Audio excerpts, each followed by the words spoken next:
Bacaan diambil dari Injil Matius 6 ayat 19 sampai dengan 23. Inilah Injil suci menurut Matius. Dimuliakanlah Tuhan.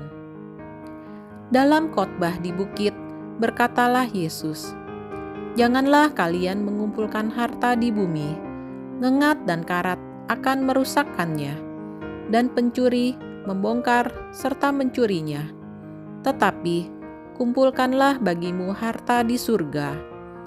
Di surga, ngengat dan karat tidak merusakkannya, dan pencuri tidak membongkar serta mencurinya.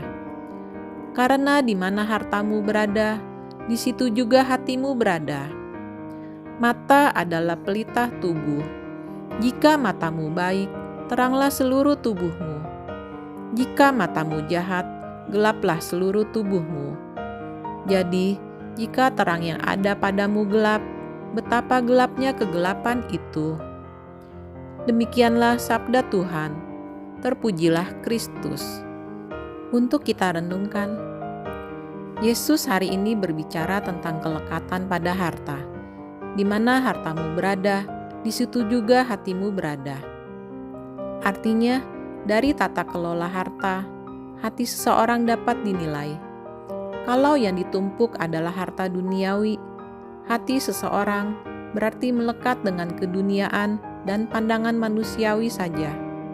Sebaliknya, kalau orang menumpuk harta di surga, hatinya berarti terarah pada Allah dan kehendaknya. Karena perikop ini melanjutkan ajaran Yesus tentang doa, sedekah, dan puasa. Yesus mau menegaskan bahwa ketiga kesalehan itu bagaikan menumpuk harta di surga, sehingga harus dijalankan dengan kasih tanpa pamrih dan tidak untuk dipamerkan. Hanya Bapa kita di surga yang boleh tahu.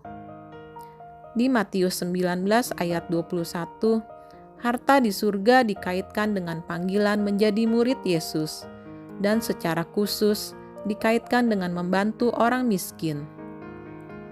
"Jikalau engkau hendak sempurna, pergilah, jualah segala milikmu, dan berikanlah itu kepada orang-orang miskin, maka engkau akan beroleh harta di surga. Kemudian datanglah kemari dan ikutlah aku." Harta di surga akan diperoleh jika seseorang murid Yesus mengabdikan hartanya untuk sesama, khususnya orang miskin. Tindakan ini dilihat sebagai penyempurnaan pelaksanaan hukum Taurat.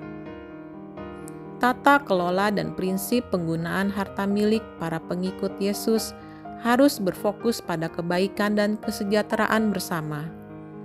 Dari situ kelihatan di mana hati, yakni fokus dan orientasi hidup seorang pengikut Yesus tertuju. Yesus juga menekankan betapa rentan dan ringkihnya harta dunia ini, sebab dapat dimakan ngengat, berkarat, dan dicuri orang.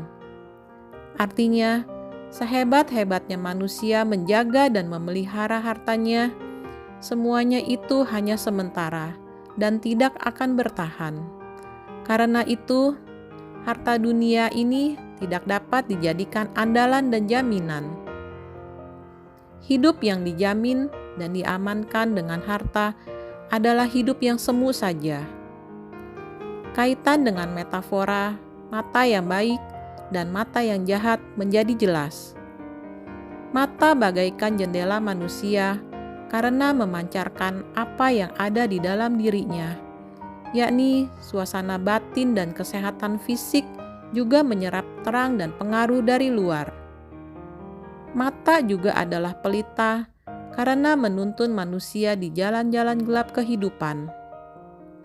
Dengan demikian, mata yang baik berkaitan dengan fokus dan perhatian para pengikut Yesus pada apa yang paling penting dalam hidup ini, yakni mengumpulkan harta di surga.